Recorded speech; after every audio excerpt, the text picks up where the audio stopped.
Hey, what's up everybody? Izik Bell here. Just a quick note before we jump into the video. I've been putting in work all week, packing up comic orders. If you're still waiting for yours, rest assured, it's coming soon. In other news, our very own Alexa Lowe has been hard at work on her art book. It will be launching on Kickstarter in 2 weeks or less.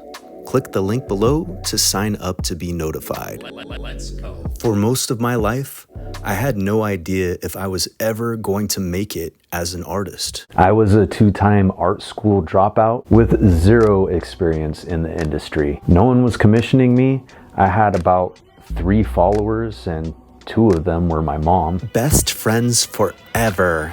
It wasn't going great, but I did have one thing going for me, which was an endless amount of disappointment in myself. Boy, you better get your ass off that couch and draw something. So after many years of loafing around in my own wasted potential, I finally started getting my life together, putting all of my focus on improving my art and getting my name out there, and was able to finally start earning a meager living off of my own art. And when I say meager, I mean I was literally making less than minimum wage, just doing every online art commission I could get my hands on. I just went back and looked on a bunch of these commissions I did back in the day, and they're pretty cool, you know, and I was severely undercharging for these things. Each month just to pay my rent and put some food in my stomach. But I was happy. I was doing art. I was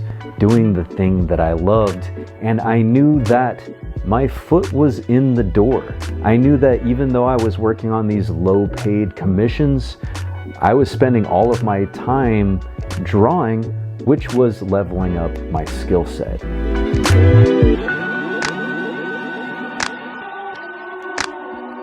And I really just felt like there was really no ceiling on that. Like maybe I wasn't making much money at the time, but I felt like that could improve. I wonder what will happen. But I also remember at the time, like even with my artist friends who were working regular jobs, they would kind of like put me down and be like, well, why are you even doing this? You just want to earn less than a minimum wage your whole life? And I was like, you know, I don't think they see what I see.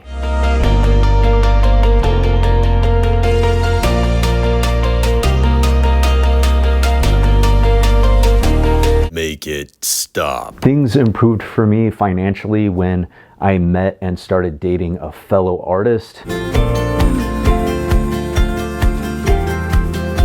was looking to belong when I'd already known that. Who kind of like showed me the ropes on a lot of things. She'd been doing the art thing for a long time, since she was like 15 or 16 years old actually. This girl went viral on DeviantArt back in the day when she was still in high school, and then her mom started taking her around to comic and anime conventions to sell her work, and she was a success from that freaking age, you know? Like, I don't think I ever made a dime off of my art until I was in my 30s.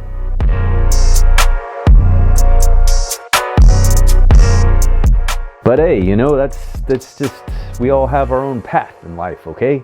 Some of us, we take a bunch of detours, you know? We like spend some time really focused on just like being a kind of a loser, you know? You got to get those loser days out of the way, you know? Spend some time being a loser so you can appreciate not being a loser later on in life, hopefully. So Alexa started showing me the ropes on the convention circuit, and that really did change the game for us. Well, for me. It allowed us to get a nice place together and not be so stressed about money. That was a far cry from me underpricing commissions for a crumb of bread each month. And it meant I would start to have some free time to work on my own comic. And this was the next game changer for us. I'm basically a pure comic creator at heart. This is really all I ever wanted to do. So when I was finally cut loose to do so, it turned out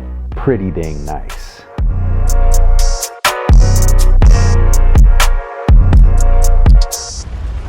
Our comic series, Metal Shade, has been a big success, And we've been doing Kickstarters ever since. Now, this is all publicly available information off of Kickstarter, CrowdOx, and BackerKit, but it shows what we've been able to accomplish as mostly unknown independent artists.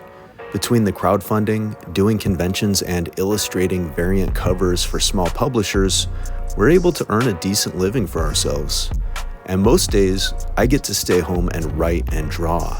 However, there's also a ton of other duties we get stuck with, as is the nature of being independent. And we are currently in talks with an amazing publisher, someone who I know personally, and we're making plans for the future. But you know, obviously it's not all sunshine and roses. There are a ton of shady people in this industry. We've had plenty of folks try to take advantage of us. Some have even succeeded. But overwhelmingly, our experience has been the opposite, where we meet really cool people who are honest and take great care of us. AI is a thing. It's definitely making an impact. It definitely affects me, you know, mostly so far just psychologically, you know, it kind of like hurts my feelings, I guess, or it makes me feel obsolete, worthless, you know. Now I know AI is like the big like boogeyman in art these days, but one that I don't think people realize as much are the tracers and the paint over artists. And you too can lie to everyone around you and receive praise and adoration for skills you don't actually have. Like, it's crazy. We live in a day where we have some extremely popular artists who can't actually draw. I know of a couple guys like this. Their covers sell like crazy, and their fans believe in them and defend them when everyone is like, hey, this person is just doing paint overs or manipulating photography or tracing 3D posable models. It's actually very sad. And of course, we have all the doom and gloom style commentary about comics, cheering on the decline of the comic book industry, like lots of negativity. It's, you know, it's a whole entertainment industry now. The irony is, we live in a time where we have more resources than ever to get our work out there and be successful without the help of major publishers. And it's like the hate clicks, the negativity clicks. It's like, I don't know, some people, they get in those bad feelings and then they just dwell on them. They're like, yes, it feels good to be mad, but is that actually useful? Will that help you, you know, on your journey? You almost have to like put some blinders on and be like, yeah, the world is falling apart all around me, but I'm gonna sit here and draw. You know, I'm gonna write. I'm gonna make my stories and my comics, because I can't hold the world together. I can't stop the comic companies from screwing over creators. I can't stop AI from diluting the beauty of you know, everyone's personal art. I can't stop individuals from tracing or pretending they're things that they're not. I can't do any of that, you know? So why try? Why even spend any time worrying about it, you know? And to all the people who say the comic book industry is just gonna go away, comics are done for, you know, there's no interest in them. This is the TikTok age. No one has the attention span to sit down and read a comic book. Come on, seriously. To the people who say that, I say that I've been hearing this my entire life.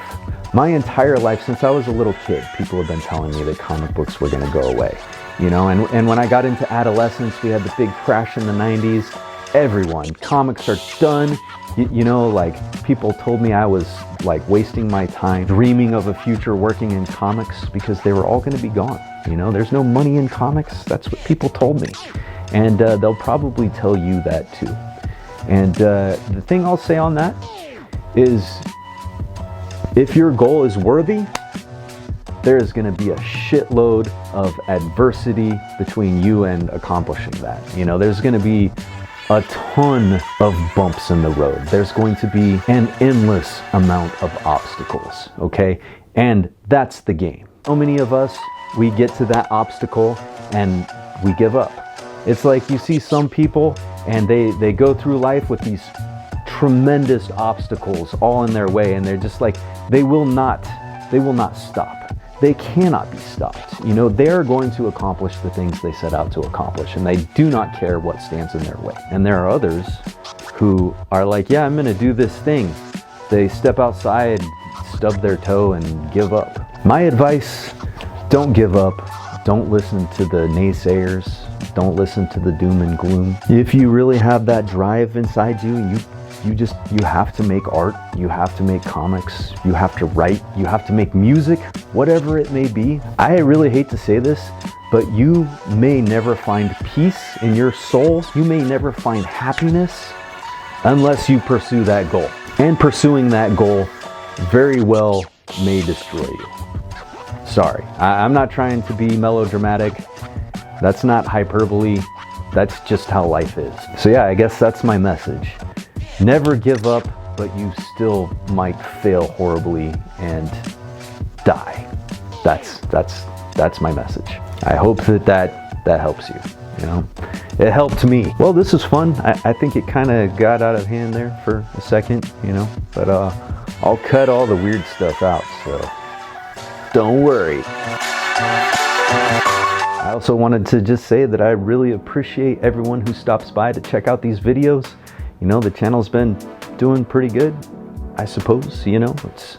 We're getting some views and some more subscribers, and it is greatly appreciated. If you did enjoy the content, please consider subscribing to the channel, sharing the video, and even leaving a comment. Thanks again to you all, and I'll see you again real soon in the next video. Peace.